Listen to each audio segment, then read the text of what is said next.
a nossa próxima técnica de projeto de algoritmos é algoritmos gulosos. Assim como a programação dinâmica, né, a técnica de programação dinâmica, nós também aplicamos algoritmos gulosos a problemas de otimização.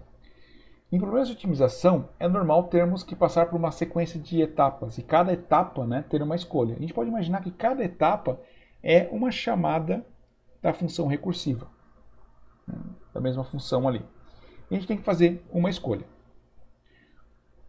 O algoritmo guloso, ele faz sempre uma escolha que parece ser a menor no momento em questão, né? Então é aquela escolha ótima local.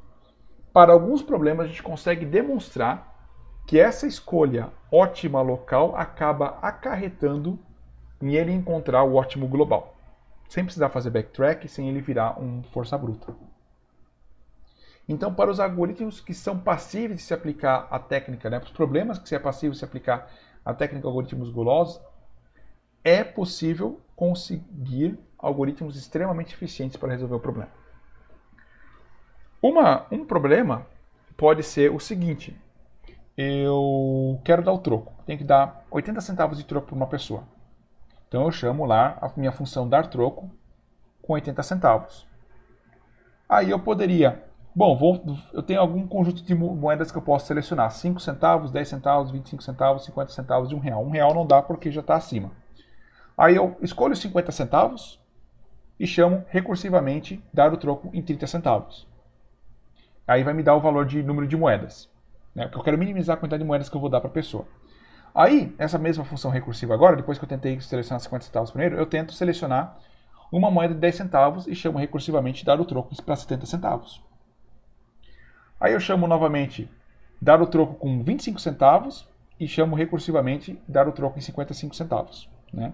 Então eu tento, né? Eu tento selecionar moeda de 50, moeda de 25, moeda de 10 e moeda de 5 e chamo recursivamente no troco restante. Então eu tenho essa escolha de fazer. Qual que é a primeira moeda que eu escolho adicionar? Olha, eu vou dar uma moeda de 50 centavos. Aí chamo recursivamente a solução do problema original, 80 centavos menos 50 centavos, 30 centavos. Ou 80 centavos menos 25 centavos, então chamo recursivamente no 55 centavos. O algoritmo guloso diz o seguinte: olha, não tente todas essas alternativas. Seja guloso. Como é que você diminui o número de moedas? A maneira mais prática de fazer isso: dá uma moeda maior. R$1 não dá para dar, porque já passou do valor. Então dá de 50 centavos e chama recursivamente no de 30 centavos. O de 30 centavos, ele vai selecionar a maior moeda que é menor que 30 centavos, que é de 25 centavos, e vai chamar recursivamente no algoritmo, né, deu troco para 5 centavos. A função de 5 centavos vai retornar: olha, deu moeda de 5 centavos e acabou zero, critério de parada. Então você dá 50, 25 e 5. Pronto, você acabaram de aprender como é que se faz para dar o troco. Para uma certa combinações de moeda, não é toda combinação de moeda, é possível aplicar algoritmos gulosos. Tá? Então, por exemplo, as moedas do real, né, 5, 10, 25, 50 e R$1, é possível usar um algoritmo guloso para determinar o troco. E ele vai sempre dar a resposta ótima global, fazendo essas soluções ótimas locais. Ótima local é, se eu tenho X para dar de troco, eu pego a moeda mais próxima àquele valor que não é maior do que ele, né? Que é menor ou igual àquele valor. Tá? Então esse é a estratégia de algoritmo guloso. Bom, vamos ver isso no problema de seleção de atividades. Então eu tenho atividades que algumas delas, na verdade, são concorrentes, né? Que elas têm um recurso em comum. Por exemplo, pode-se imaginar que é uma quadra esportiva ou o uso de um computador, né? E eu tenho vários horários, né? Vários conjuntos de atividades. Atividade I, né? 1, 2, 3, 4, 5 até 11. Então ali na linha I, eu tenho o número da minha atividade. Posso dizer que, olha, atividade I é alguém que quer reservar a quadra no intervalo de 1 a 4. O 2 é alguém que quer reservar essa quadra no intervalo de 3 a 5. Veja que esses intervalos eles se sobrepõem, né? O atividade 1 não terminou até o ponto que a atividade 2 quer começar. Então elas não podem ocorrer concorrentemente. Então o meu objetivo aqui é selecionar um conjunto de tamanho máximo de atividades que são mutuamente compatíveis. É dizer assim, olha, você pode executar a atividade 1 com a atividade 5, porque olha, a 1 termina no 4 e desculpa, eu posso executar a atividade 1 com a atividade 4, porque a atividade 1 termina no 4 e a atividade 4 começa no 5. Especificamente nesse problema aqui, a gente tem um intervalo de tempo meio aberto, ou seja, ela começa, por exemplo, se o meu tempo de início ali da linha S, né, que S vem de start, ele começa no tempo 1, então ele ocupa a célula discreta 1, 2 e 3. Ele não ocupa a célula 4, porque ele termina no 4. Então alguém que começar no 4 é compatível com a atividade 1. Por exemplo, a atividade 2 ela começa no 3 e ocupa até o 5. Né?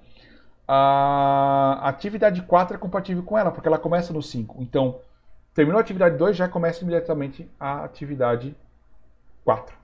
Tá? Então, o início é incluído e o fim não é. Tá?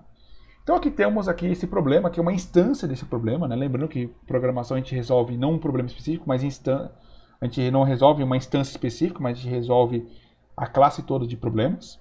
A gente poderia passar, eu quero um algoritmo que eu poderia passar uma outra tabela e ele resolver para aquele algoritmo também. Né?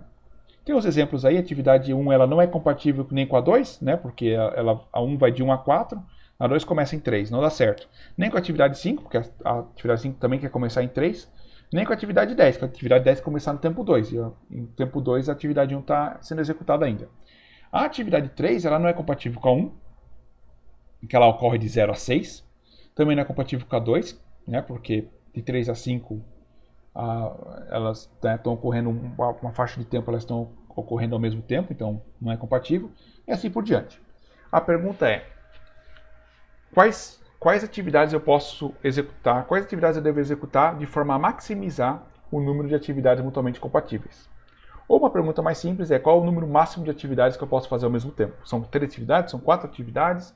Para esse caso aqui, qual que se encaixa? Né? Então, seja o S de J o conjunto de atividades que começam após o término da atividade AI. Tá? Então, vamos supor que AI aqui é a atividade 1. Né? Então, qual que é o conjunto de atividades que começam, né, depois do término da atividade A1, ou seja, elas começam, como a atividade A1 termina em 4, então são atividades que começam em 4, 5, 6, 7, 8, 9, 10, né, assim por diante, e terminam antes do início da atividade J. Por exemplo, se eu tivesse a 1 aqui e a atividade 2, né, quais são as atividades que elas começam 4 para frente e terminam até 3, que é o começo da atividade J valendo 2. Né? Tá? Então é isso aí. Então esse IJ, o I é o término da atividade I, que começam após o término da atividade I e que terminam antes da atividade J. Tá? Então esse é o conjunto de atividades, né? Esse é o SIJ. Então nós queremos determinar um conjunto máximo de atividades mutuamente compatíveis em SIJ. E a gente diz que esse conjunto em SIJ, né, nesse intervalo IJ, a gente chama ele de AIJ. Né? E esse conjunto ele vai incluir a atividade A de K. Então eu selecionei a atividade A de K, né, que ela está nesse intervalo A de J, e ele é a nossa resposta. Eu poderia implementar essa solução com programação dinâmica. Então, para cada valor de K é possível nesse intervalo, I de J, né, eu resolvo o subproblema I de K e o subproblema K de J recursivamente, né, com memória, usando dicionário e tudo mais.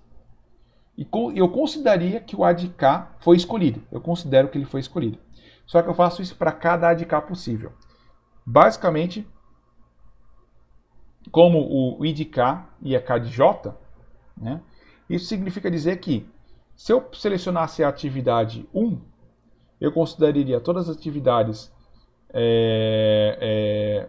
até 0, que terminam até 0, e todas as que começam a partir de 4. Toda aquela matemática para dizer isso. Se o meu A de K fosse atividade 4, eu consideraria todas as atividades que elas terminam até o tempo 4, né? Porque o tempo 5... Desculpa, até o tempo 5, né? Até o tempo 5, que elas têm o F dela é até 5. Todas as atividades terminam até 5. E as atividades que começam a partir de 7. Tá? É isso que eu quero dizer. Então, se a meu A de K é 4, todas as atividades que que terminam até 5, ou seja, a 1 e a 2 são exemplos disso, que termina, um termina em 4 e a 2 termina em 5. E depois todas as atividades que começam de 7 ou mais. Não é 1, não é a 2. A 5 não dá. A 6 não dá. A 7 não dá. A 8 dá. A 8 começa em tempo 8, dá. A 9 dá. A 10 não dá. A 12 dá. Tá? Então é isso. É basicamente o conjunto S, né? O conjunto S aqui, nada mais é, o S e J aqui, né? Nada mais é que todas o subconjunto de atividades são compatíveis com a de K. Aí eu resolvo ele, então, né? Então, se eu peguei aqui, o meu A de K é o 4, então eu resolvo ele para o subconjunto 1 e 2, que são as compatíveis antes, e também para o subconjunto do lado direito dele, né? Então, tenho dois subproblemas aqui. Tá? E resolvo isso recursivamente. Só que eu testo ele, para cada nível, né? Eu testo ele com todas as minhas atividades. Então, o A de K valendo 1.